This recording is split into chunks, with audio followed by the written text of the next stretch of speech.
Hello the channel, welcome back everyone.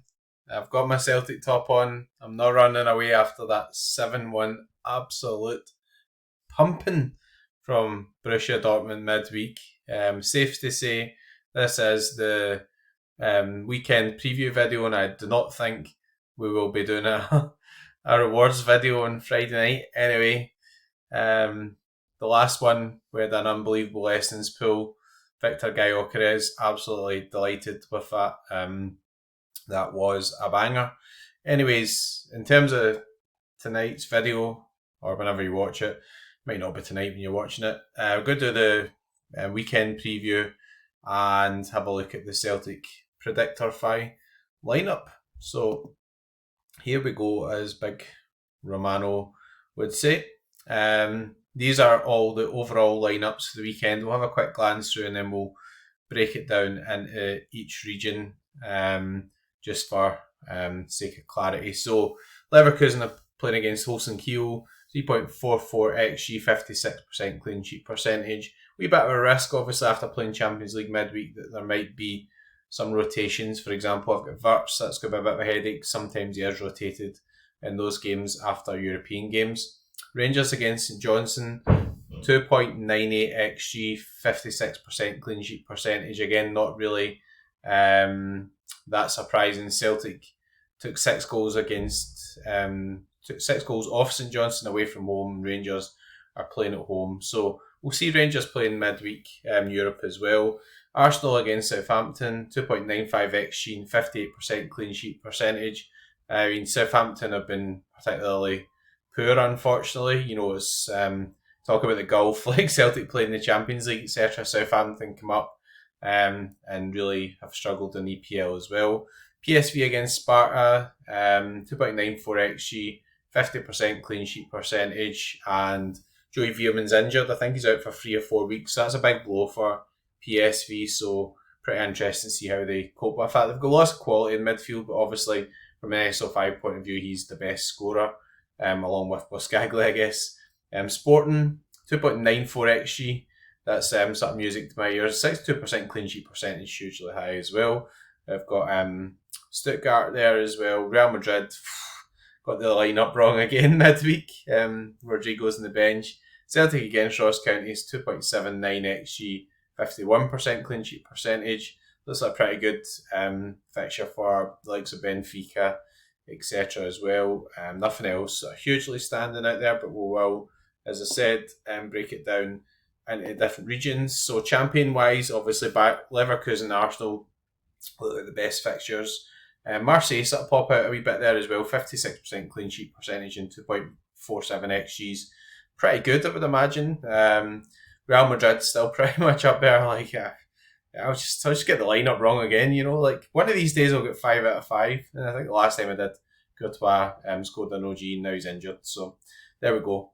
Man City again rotated a bit. Ortega came in midweek, so should be back to Ederson in goal, etc. Inter Milan against Trino, 53% clean sheet percentage. Liverpool playing against Crystal Palace, they've been quite leaky.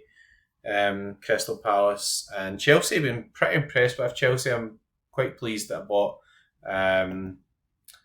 that in season sort of limited stack. They've been playing well. PSV we talked about, Sporting we talked about. Benfica, as I say, 2.56 XG. I think they'll be better under Bruno Lage. You know, we'll see whether or not there's any sort of rotation there. But I suppose Antonio Silva's on the bench tonight, so that's buggered up one of my under 23 teams. Galatasaray against Allianspor. I think Galatasaray will probably more rotate midweek. Playing against Riga, I think, so, you know, should be back to full strength, I would imagine. Utrecht against RKC, Ajax against Groningen. Nothing else particularly standing out. Westerlo against Beerschot, as I call them. And some sort of close sort of matchups there as well. Yeah, nothing else particularly standing out. But all stats are on there for you to see. Contender-wise, so Rangers and Celtic right up there, which is no real surprise. Cologne, pretty interesting one. I mean, good game against Ulm. 2.44 XG, 48% clean sheet percentage, pretty good. Zenit don't have many licensed players at the moment, but yeah, I mean, obviously quite a lot of players kicking about, maybe for classic mode. Who else standing out there? Yeah, I'm just trying to remember what the actual special this weekend is. Maybe I should have checked that before started. Anyway, should have probably checked that before I started doing the preview, but you know what I mean. New pro results. Bugger off, don't care. We're in the middle of doing a video, get out of the way. So, competitions for this weekend. Yeah, it's the Austrian Bundesliga. So, I thought it was in contender in all fairness. So, yeah, anything really is a standout here. Austria Vienna against Leibherr. So 1.92 XG. Pretty decent, to be honest. 37% clean sheet percentage, so I guess that's going to be quite an open competition. Lask playing against Klagenfurt. Rapid Vienna playing against Cashpoint Altach. So yeah, that's going to be a fun competition, I guess. Like, there's nothing that's overwhelming. It's not like, fixtures that are up there in the Celtic Rangers or the PSV sort of mould as well. Onto the Celtic lineup now. Put myself up here because usually things get in my way. So, in fact, I'm in the wrong bit. I'm in the predict section, so let's actually get into the correct section before I get sacked. So, from Celtic's point of view, yeah, bit of a hangover from the European game, unfortunately, but golfing quality there. Celtic do it to a lot of teams. There Celtic lineup up first. Do my best for everybody from that point of view. Yeah, we did get 11 out of 11 midweek, which didn't actually matter, unfortunately, because we get pumped. So, Schmeichel in goals, no controversy there. Left back, Alex Valley for Greg Taylor. Greg Taylor come off at half time again. He's clearly carrying an injury. Atrocious performance. Absolutely, utterly atrocious, although most of Celtic's performance were quite atrocious. Thought Liam Scales played pretty well, 95%, no real risk there. Austin Trusty, 95%. Again, I didn't think he was that good. He's getting the wrong end of the straw here. He's playing his left foot on the right hand side rather than Scales, so he's not really playing his natural position in terms of playing out, but Dortmund had a lot of pace and, he was just sort of struggled, obviously, as did the whole team.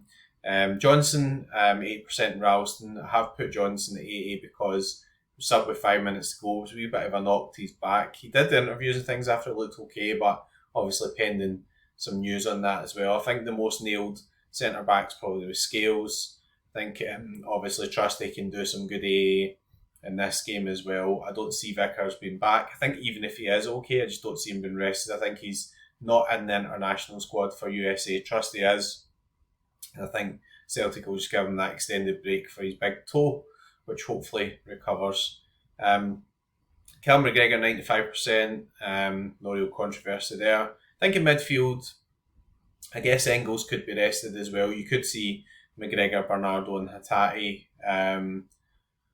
Let's see. I mean, I think that Bernardo was a bit poor and was hooked at half time, so I think you'll see Hatate coming back in.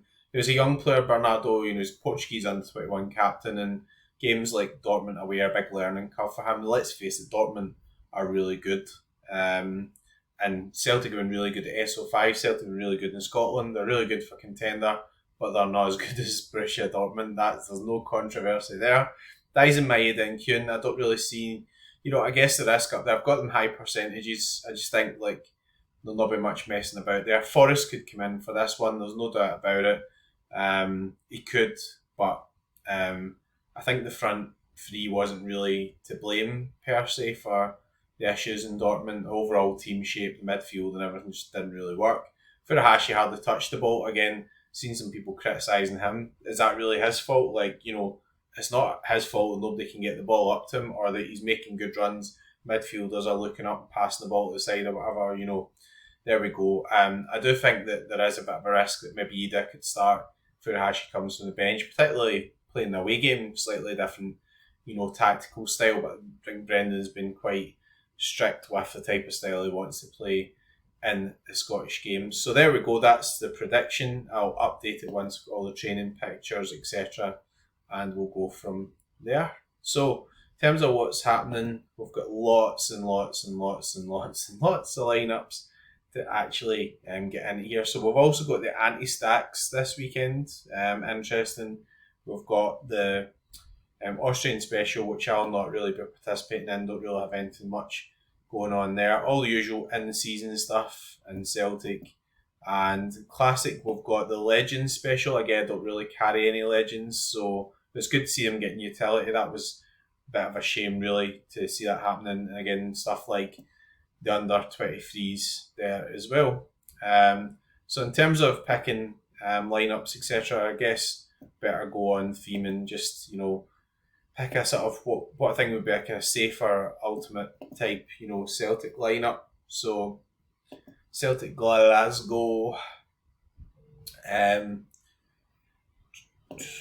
think that, obviously Kasper Schmeichel, nothing really to be discussing there. I think the Liam Scales probably safest. I mean, if you're looking for a cheaper option, then I guess you could go for Alex Valley.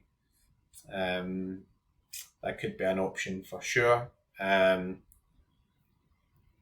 Johnson usually scores pretty well, but again picked up that wee knock at the end. Scales has been on it, so there we go. Midfield wise, I mean, this is an interesting one. Cal McGregor has been quite good form domestically. He's been getting forward. Do think Tati will play. Never know. There might be a sort of reaction to it. You might see a Luke McCown or whatever getting a start. It's all very possible after these away games and things. But yeah, what do we do in midfield? I just don't know how you can just leave out the guy who's taking set pieces and taking penalties and things. Imagine that this will be a more dominant game for Celtic. You could easily put in a Cezinha or whatever as part of a stack. I wouldn't put off anybody really doing that. Again, think that Nicholas Kuhn is the sort of natural selection in terms of the AA and everything that he's been doing up there. Interesting. What do you do around that? Most dominant performances come from having the two defenders, so you could take a risk and go for Trusty with the double defence. The only problem, I guess, is that Celtic just off the back conceding 7 goals, so maybe will there be a wee bit of a question mark regarding the defence. I guess if he's okay, then my natural selection here, the guy I would really want to go for is Alistair Johnson, just because he does most of the 100s, etc. And I think, just because Engel's been a wee bit in and out and Scales been playing really well, I'd probably go with Liam Scales, captain. Just been really solid form, and with the actual, there's that noise, with the sort of delivery that Engels has got from the set pieces, Scales seems to be a lot more decisive, dangerous as well, which is quite interesting. Anyways, let's have an overview in terms of my own players. So people often ask me about this spreadsheet. Yes, spreadsheet, interesting stuff. But it's from Sorare probabilities. It's not something I produced myself, but all these, apologies, wee bit of editing there required. Computer went a bit bonkers, so we've had a bit of buggering about in the background for 10 or 15 minutes. So yeah, I think we were just talking about players and everything for the weekend. Schmeichel, 51% clean sheet percentage, 84% win percentage. Probably get a wee bit of a away to Ross County as well. In terms of the other goalkeepers, I've got Timothy Fayulu, pretty interesting one. Sion, clean sheet percentage 40%, so relatively high. Should get a bit of a. Rodrigo Rey's always been really good for me. Courtois injured, so you're kind of substituting in there Lunin, really. Barzik, quite high up. Interesting. Alisson Becker trying to sneak into things now as well. Starting tonight in Europe. Liverpool looking a bit more pragmatic, which helps. Karl Heinz been amazing. Really quite interesting. Sene Laman's there as well. Luis Maximiano, don't even get me started on that guy, honestly. Just don't even get me started. Defender wise, Jan Nicholas Beste, maybe he would be a really good one as differential for Benfica. maybe come in after European games or get more integrated. Trusty up there, I can kind of understand as well. It's quite a short sample size in terms of his scores, so based on the last 15, etc., I think he should start. Zabarnyi, pretty interesting one there as well, unusual one. Got Formos Mendy, who I use a lot in the under 23s. Arne Zentner has been excellent, definitely recommend buying him if you don't have him. Pretty affordable option. See guys there like Gvardiol, and unfortunately, just don't know what Man City are going to do after European games. Michael Olise up there, nice high projection. Musiala rested, so I think I'm probably more likely to use him. Dango Uatara is actually what a guy I picked up recently. Really good player. I think Bournemouth get a good fixture. I got his rare for like £5 or something, which is just completely and utterly bonkers. I wonder if Amiri's still suspended. I'm not sure on that. Ezequiel Barco up there. Anyone else standing out? Ryan Gold. Left him out midfield. Left him out midweek. Just a bit of a risk in terms of actually sort of starting, but loads of nice high project scores for me, which I quite like. Florian Wirtz. I'm not really sure about that. I mean, Leverkusen obviously have got a right good game, but that creates a rotation risk after playing midweek as well. Cole Palmer definitely will play. Not in the European squad, so if he's fit, he'll play. Giacomakis up there is quite interesting. Got Dyson Maeda up a lot higher than normal. One of my favourite players at the moment on the list there, Jacob Ondrejka. Forward card, if you can get it for Antwerp. Antwerp going really pretty well at the moment, to be honest.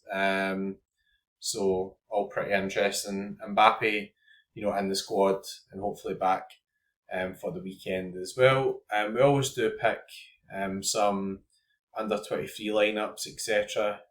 So I think we'll probably have a wee go at sorting out some for the under 23s, and then I'm going to kind of leave it at that. I've done this pretty early this week. Quite happy if anyone throws any sort of questions my way, etc. as well. But yeah, doing it early makes it a bit more difficult to do all the different selections. However, want to get the information up, let people prepare as best they can, obviously, for the game week. And it's nice to know the information on Celtic so that you can maybe get a draft in and then react to any injury news and things which happens. So classic. We've got, say, Legends, etc. is not something I play myself. Under 23, we'll go for a limited selection to make it as relevant as possible. So, Barsic's an interesting one there, actually. Trubin's got a pretty good game, so it's best clean sheet probability is probably Trubin. So, although he's not highest in project score, I think I'll probably will go with Trubin. Hoping that one of these teams get back into Division 1 midweek, but it's dead hard. Like, it's been loads of rotation, like Musiala on the bench and everything is just all pretty difficult to predict. You kind of hard what to go with best project players. So Trubin, Zabarnyi's a real interesting one. Levi Colwell I really like there as well. Osmana Diamande is injured, I think. Gavardio, it's hard to leave him out, isn't it? Alex Valley could definitely be a shout, obviously, if there's news that Greg Taylor's going to be out. It's this Pep Roulette thing, right? It's just murder in terms of Pep Roulette. Jarrell Hatto is a really good player. I really like him. I think he's got a huge future ahead of him. Colwell's, pretty interesting one. I guess I might need him for the old stack for Chelsea. Go with Alex Valley just now. Do something a bit different. Again, I will review that based on what's going to happen. Midfield wise, guess I probably could go a bit more Celtic in here and use Arne Engels as well. I just don't think that Bernardo's going to really play, so interesting.